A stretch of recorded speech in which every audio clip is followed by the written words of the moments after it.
About the kind of diplomacy that's going to end the destruction of your country. Yes, but if you Mr. President, with respect, I think it's disrespectful for you to come into the Oval Office and try to litigate this in front of the American media. Right now, you guys are going around and forcing conscripts to the front lines because you have manpower problems. You should be thanking the president for trying to bring it into this conflict. Have you ever been to Ukraine that you see what problems we have? I have been to. I've actually watched and seen the stories, and I know what happens is you bring them on a propaganda tour, Mr. President. Do you disagree that you've had problems bringing people in your military? And do you think that it's respectful to come to the Oval Office of the United States of America and attack the administration that is trying to prevent the destruction of your country? A lot of questions. Let's start from the beginning. Sure. First of all, during the war, everybody has problems. Even you, but you have nice ocean and don't feel now, but you will feel it in the future. God bless. You don't know that. God bless. God bless. You will not have a war. Don't tell us what we're going to feel. We're trying to solve a problem. Don't tell us what we're going to feel. I'm not telling you. Because you're in no position to dictate that. That's exactly what you're doing. You're in no position to dictate what we're going to feel. We're going to feel very good. We're going to feel very good and very strong. You're right now not in a very good position. You've allowed yourself to be in a very bad position, and he happens to be right about it. From the very beginning of the war. You're not in a good position. You don't have the cards right now.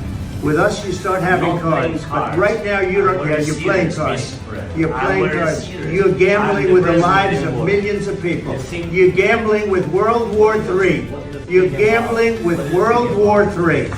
And what you're doing is very disrespectful to the country, this country, that's backed you far more than a lot of people said they should have. Have you said thank you once? This entire meeting? No, in this entire meeting, you said thank you. You went to Pennsylvania and campaigned for the opposition in October. Offer some words of appreciation for the United States of America and the president who's trying to save your country.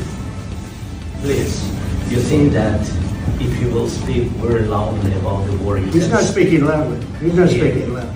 Your country is in big trouble. Wait a minute. No. You've done a lot of talking. Your country is in big trouble. I know. You're not winning. You're not winning this. You have a damn good chance of coming out okay because of us. Mr. President, we are staying in our country, staying strong from the very beginning of the war. We've been alone. And we are thankful. I said thanks. You haven't been alone. You haven't been alone. We gave you, through this stupid president, $350 billion. We gave you military equipment, and your men are brave, but they had to use our military. If you didn't have our military equipment, this war would have been over in 2 weeks. In 3 days, I heard it from Putin. In 3 days.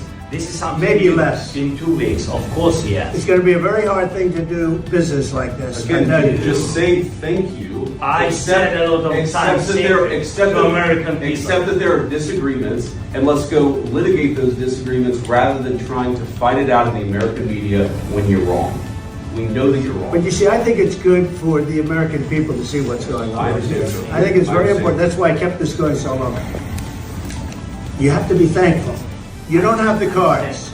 You're buried there. Your people are dying. You're running low on soldiers. Listen, you're running low on soldiers. It would be a damn good thing. And then you tell us, I don't want a ceasefire. I don't want a ceasefire. I want to go and I want this. Look, if you could get a ceasefire right now, I tell you, you take it so the bullets stop flying and your men stop getting killed. Of course, we want to stop the war. But you're saying you don't want a ceasefire. I want a ceasefire because you'll get a ceasefire faster than an agreement. Ask our people about a ceasefire, what they think. That wasn't with me. That wasn't with me. That was with a guy named Biden, who was not a smart person. That was with Obama. It was your president. Excuse me. That was with Obama, who gave you sheets, and I gave you javelins. Yes. I gave you the javelins to take out all those tanks. Obama gave you sheets. In fact, the statement is Obama gave sheets and Trump gave javelins. You got to be more thankful, because let me tell you, you don't have the cards. With us, you have the cards, but without us, you don't have